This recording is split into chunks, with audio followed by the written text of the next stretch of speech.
order passed at the General Convention in 2006 in response to everything coming out of the rest of the communion since 2003.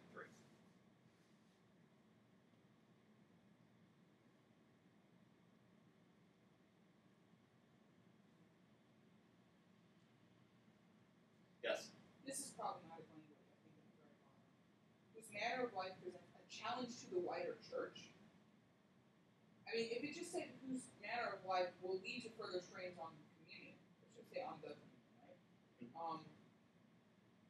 No, on communion is technically correct here. Oh, it is? It's on communion between churches. Okay. So this is sort of anti. More complicated. This is really, really complicated. So, this was passed about a half an hour before, 10 minutes before closing on the last day of convention. It originated in the House of Bishops. It was order number 33. And hence the 33.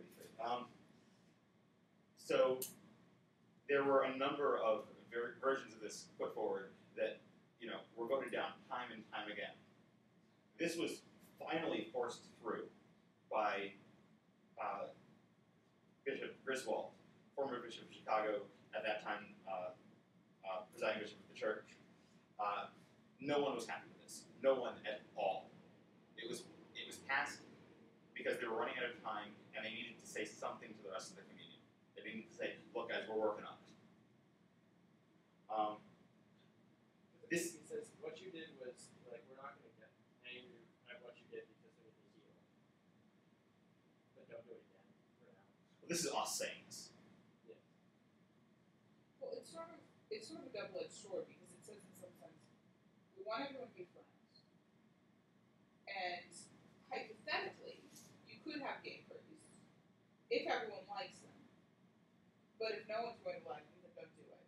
But then this manner of life presents a challenge to the wider church. I read as a very double-edged sword, which is halfway between it's only a problem because people are making a problem, and yet halfway also it's a problem in and of itself. I don't know. Just the wording of it. It's only speaking to the episcopate, to the election of bishops. This is going to be looked at heavily this summer in Anaheim at convention. Something very, very different will be said after this summer. Yes? One possible explanation for the problematic language is because, as Neil mentioned, there wasn't a better doctrine they were able to come up with. There was a lot of trouble. This is supposed to be able to take on one of any 200 possible positions, which is why language in the first paragraph seems one way, second paragraph seems another way, bottom of the third paragraph is wacko, and swings around every possible perspective you could think of that isn't actually crazy.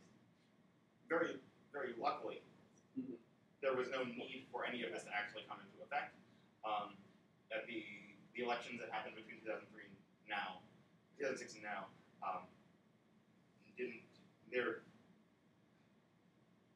in some places it was possibly because of this order that the homosexual candidate was not elected. But I can speak for the people who were voting in Chicago that Tracy Lynn, who is an openly gay and partnered priest in Cleveland who was up for bishop here, she just wasn't the best candidate, and that's why we didn't elect. So luckily, this has not had to come into force, and will be heavily re-examined this summer at convention. It didn't make the communion happy. It wasn't strong enough for some churches. And then this summer, you may have heard about the Lambeth Conference going on. For the first time, they decided they weren't going to pass resolutions. They were going to get together and use an African framework of Indaba, which it's used in smaller African tribes. You break the tribe into small groups who each talk, discuss, and come to consensus. They each send someone from that group into a larger group that talks, discusses, comes to consensus, and that consensus is what is used. And so instead of actually meeting for legislative sessions like they used to do, they met in groups like that. They met for Bible study. They got together to meet each other halfway, essentially. A very long document was come out of it, was produced at the end of it. discussion actually has helped to heal the communion a little bit. There were two bishops that were noticeably absent from the conference. One was Bishop Robinson, and the other was Bishop Minns. The rationale given by the Archbishop of Canterbury is shaky on why both of them were not invited. On Minns, it was because he's not supposed to be a bishop. On Bishop Robinson, it's that a whole lot more people than already boycotted the conference would have boycotted the conference if he was there. And the conference is necessary to actually having healing. As it is, about 1/3 of the bishops in the Anglican community didn't show up. They hosted a rival conference in Jerusalem called GAFCON, Global Anglican Future Conference, at which they said, we affirm the 1662 prayer book as the only book of common prayer, and other things of that nature. Yes? I'd like to point out that it's really cute that the interfaith movement in Jerusalem, everyone can get together, the Muslims and the Christians and the Jews, to hate on the gay pride parade, and it's so nice to see everyone working together, and it's nice to see that further by certain groups in the Anglican Church. Well, the Bishop of Jerusalem had said very, very clearly at the time, no way. You do not come here and hold this conference. Yeah, they can't. I may not agree with what the Episcopal Church is doing, but I respect their right to do it. So just to clarify, the previous thing was the Episcopal Church, and this thing is Anglican. Yeah, right now I'm talking about the Anglican communion as a whole. BO 33 was passed by the Episcopal Church. Okay, that's what I thought. Wait, what's the difference between Anglican community and the Episcopal Church? Episcopalian Church subset Anglican. Oh, Episcopalianism. It's just America. Well, America, some parts of South America, parts of Europe. It's the closure of America in a sufficiently fine topology. Whoa. Yes. Where's South America and Europe? Okay, so we have the entirety of the United States, parts of Ecuador, the Dominican Republic, Puerto Rico. We have 12 churches. I think so. Yes. We have 12 churches in Europe. Why?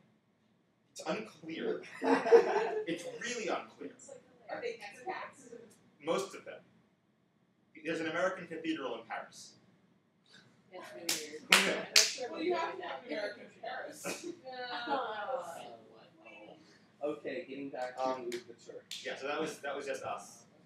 This is a gathering of all the bishops. Yes. Okay, so it's, I mean, this is something I've wondered. Since we have those churches in Europe, why can't some of our churches just join the other? I mean, it's just how to circle out. Is that fair? The churches in Europe are a really, really interesting group. Yeah. They minister almost exclusively to expats. Okay. And they're in an area where there isn't an Anglican province. Because of the divide between England and continental Europe, there was no Anglican church there. And so when Americans started living over there in larger numbers, they started up small groups of churches, and they just picked a group to affiliate themselves with. They're not actually a diocese.